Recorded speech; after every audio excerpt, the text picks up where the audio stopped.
ಓಂ ನಮೋ ನಾರಾಯಣ. ಓಂ ನಮೋ ನಾರಾಯಣ. ಓಂ ನಮೋ ನಾರಾಯಣ. ಈಗ ನಾನು ನಮ್ಮ ದೇಶದ ಒಂದು ವಿಷಯ ಹೇಳಕ್ಕೆ ಬಂದಿದ್ದೀನಿ. ನಮ್ಮ ದೇಶದ ಪ್ರಧಾನಿಯಾದ ನರೇಂದ್ರ ಮೋದಿಜಿಯವರು 11ನೇ ತಾರೀಕು ಒಂದು ವಿಷಯ ಹೇಳಿದರು.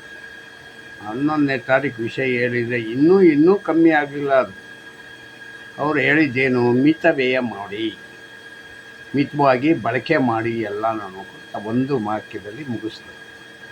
ಯಾಕೆ ಅದನ್ನು ಹೇಳಿದ್ರು ಅಂದರೆ, ಮುಂದೆ ಏನಾದ್ರು ಕ್ರೈಸಸ್ ಬಂದರೆ ಅದು ಈಗಿಂದನೇ ನಾವು ಪ್ರಿಕಾಷನರಿ ತಗೊಂಡ್ರೆ ಸಮತೋಲನವಾಗಿ ಹೋಗ್ಬೋದು ಅಂತ ಇದು ಮಾಡೋದು. ನಮ್ಮ ರಾಜ್ಯದ ಮುಖ್ಯಮಂತ್ರಿ ಇದ್ದಾರಲ್ಲ ಸಿದ್ದರಾಮಯ್ಯವರು, 11 ಬಜೆಟ್ ಮಂಡಿಸಿರ್ತಕ್ಕಂಥ ಫೈನಾನ್ಸ್ ಮಿನಿಸ್ಟ್ರು, ಇವ್ರ ಜೊತೆಗೆ ಟ್ರಂಪ್ ಜೊತೆ ಕಳಿಸ್ಬಿಡ್ಬೇಕು ಅವ್ರನ್ನ. ಯಾಕೆಂದ್ರೆ 11 ಬಜೆಟ್ ಮಾಡಿದ್ದಾರೆ ಅವರು. ಯಾಕೆಂದರೆ ಅವರು ಟ್ರಂಪ್ಗೆ ನೋಬೆಲ್ ಪ್ರೈಸ್ ಕೊಟ್ಟರಲ್ಲ, ಹಂಗೆ ಇವ್ರಿಗೂ ಒಂದು ನೋಬೆಲ್ ಪ್ರೈಸ್ ಕೊಡಬೇಕು. ಆದರೆ ನಮ್ಮ ದೇಶದ ಕ್ರೈಸಿಸ್ ಬಗ್ಗೆ, ನಮ್ಮ ದೇಶಕ್ಕೆ ಆಗ್ತಕ್ಕಂಥ ತೊಂದರೆ ಬಗ್ಗೆ ಅವರೇನಾದ್ರು ಹೇಳಿದ್ರೆ ಅದನ್ನು ವ್ಯಂಗ್ಯ ಮಾಡೋದು. ಕಾಂಗ್ರೆಸ್ನವ್ರ ಬಾಯಲ್ಲಿ ವ್ಯಂಗ್ಯ ಬಿಟ್ಟು ಬೇರೆ ಏನೂ ಬರಲ್ವಾ? ಒಂದು 10 ನಿಮಿಷ ಅವ್ರು ಹೇಳಿದ್ದು ಸರಿನಾ ತಪ್ಪ ಅಂತ ಆಲೋಚನೆ ಮಾಡೋ ಜ್ಞಾನವೂ ಇಲ್ವಾ ನಿಮ್ಗಳಿಗೆ? ಅಲ್ಲಪ್ಪ, ಮಲ್ಲಿಕಾರ್ಜುನ್ ಖರ್ಗೆ ಅವರೇ, ನೀವು ಯಾರು? ನೀವ್ಯಾರು ಹೇಳಿ? ಕಲಬುರ್ಗಿನಿಗೆ ಉದ್ಧಾರ ಮಾಡಿದವರು. ಕಲಬುರ್ಗಿನಿಗೆ 40 ವರ್ಷ 50 ವರ್ಷ ಆಳ್ವಿಕೆ ಮಾಡಿ ಏನು ಉದ್ಧಾರ ಮಾಡಿದ್ದೀರಾ? ನಿಮ್ಗೇನು ಅದರ ಬಗ್ಗೆ ಗೊತ್ತು?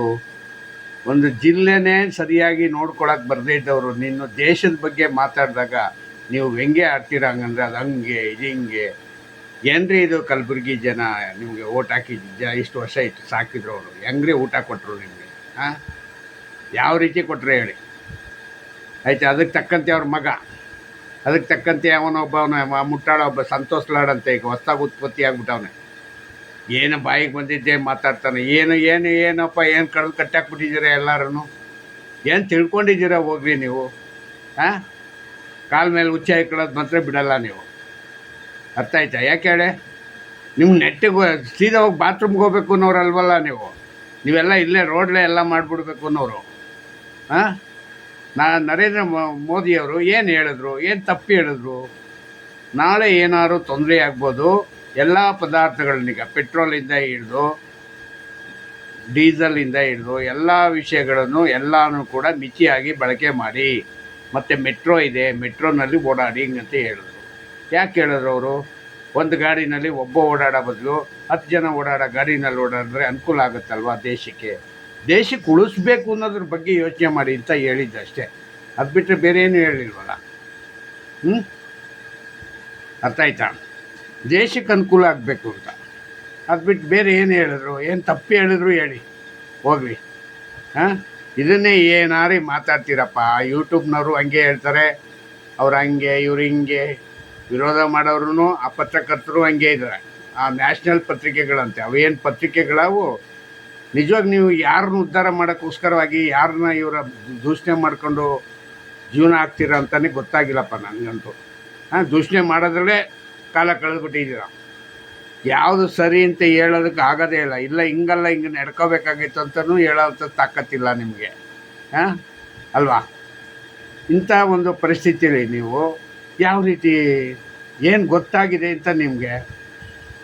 ಯಾವ ವಿಷಯದಲ್ಲಿ ಏನು ಗೊತ್ತಾಗಿದೆಯಪ್ಪ ನಿಮ್ಗಳಿಗೆ? ಪತ್ರಕರ್ತರ ಒಂದು ವಿಷಯನಾದ್ರೂ ನರೇಂದ್ರ ಮೋದಿ ಅವರು ಹೇಳಿದ್ದನ್ನು ಇದು ಹಿಂಗಲ್ಲ ಸರ್, ಹಿಂಗೆ ಮಾಡಬೇಕಾಗಿತ್ತು ಅಂತ ಒಂದು ದಿವಸ ತಪ್ಪನಿಗೆ ತಿದ್ದಿದ್ದೀರಾ? ತಿದ್ದಕ್ಕೆ ಗೊತ್ತಾ ನಿಮಗೆ? ಹೋಗ್ಲಿ. ಗೊತ್ತಿಲ್ಲ. ಯಾಕೆ ಗೊತ್ತಿಲ್ಲ ಹೇಳಿ? ನೀವು ಆ ನಡವಳಿಕೆನೇ ಇಲ್ವಲ್ಲ, ನಿಮಗೆ ಸಹನೆ ಇಲ್ವಲ್ಲ. ಸಹಜವಾಗಿ ಕೂತು ಆಲೋಚನೆ ಮಾಡಿದ್ರೆ ಅದಕ್ಕೆ ಒಂದು ದಾರಿ ಸಿಕ್ಕುತ್ತೆ. ಪ್ರಶ್ನೆಕರ್ತಗಳು ನಮ್ಮ ಹಳ್ಳಿನಲ್ಲಿ ಹೇಳ್ತಾರೆ, ಎತ್ತು ಈತು ಕೊಟ್ಟೆ ಕಟ್ಟು ಅಂತಾರೆ. ಅದು ಎತ್ತು ಈತದ ಅಂತಂದರೆ ಎಲ್ಲಿ ಈತದ? ಅದು ಎತ್ತು ಗಂಡು ರೀ, ಅದು ಎತ್ತು, ಅದು ಕರು ಹಾಕಲ್ಲ. ಆಯ್ತಾ? ಎತ್ತು ಈತ ಅಂತ ಹೇಳಿದ ತಕ್ಷಣ ತಗೊಂಡೋಗಿ ಇದನ್ನು ಕಟ್ಟಿ ಅಂತ ಹೇಳ್ತೀರ. ಹಂಗಾಗಿದೆ ಈಗ ಪರಿಸ್ಥಿತಿ. ಅರ್ಥ ಆಯ್ತಾ ಹೇಳಿದ್ದು? ನೀವುಗಳಂತೂ ಬುದ್ಧಿ ಕಲಿಯೋಲ್ಲ. ಅರ್ಥ ಆಯ್ತಾ? ಸಣ್ಣ ಮಕ್ಕಳುಗಳು ಇದರಿಂದ ಪ್ರೇರಣೆ ತಗೊಳ್ಬೇಕಾದವ್ರಿಗೆ ನೀವೊಂದು ಸರಿಯಾದ ದಾರಿ ಮಾರ್ಗವಾಗಿ ಪತ್ರಗಳನ್ನ ಬರೆಯೋಕ್ಕಾಗಲ್ವಾ? ಯೂಟ್ಯೂಬರ್ನು ಅಷ್ಟೇ, ನೀವು ಒಂಚೂರು ಅದನ್ನೀಗ ಸಹನೆಯಿಂದ ಬರೆಯೋಕ್ಕಾಗಲ್ವಾ?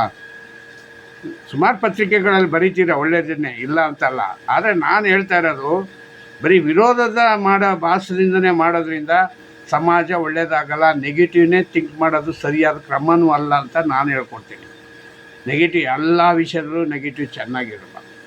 ಯಾವಾಗೂ ಹೆಂಗಿರಬೇಕು ಅಂದರೆ ಪಾಸಿಟಿವ್ ಇರಬೇಕು, ಪಾಸಿಟಿವ್ ಆಗಿ ಯೋಚನೆ ಮಾಡಬೇಕು, ಪಾಸಿಟಿವ್ ಆಗಿ ನಮ್ಮ ಸಮಾಜಕ್ಕೆ ಬೇಕಾಗಿರೋದ್ರ ಬಗ್ಗೆ ಯೋಚನೆ ಮಾಡ್ಕೊಂಡು ಹೋಗ್ತಾ ಇರಬೇಕು. ಇದಾಗಲ್ಲ, ಸರಿ ಇಲ್ಲ ಹಂಗಂತ ಅಂದ್ಕೊಂಡ್ರೆ ಸರಿ ಇರಲ್ಲ, ಎಲ್ಲನೂ ಸರಿ ಇರಲ್ಲ.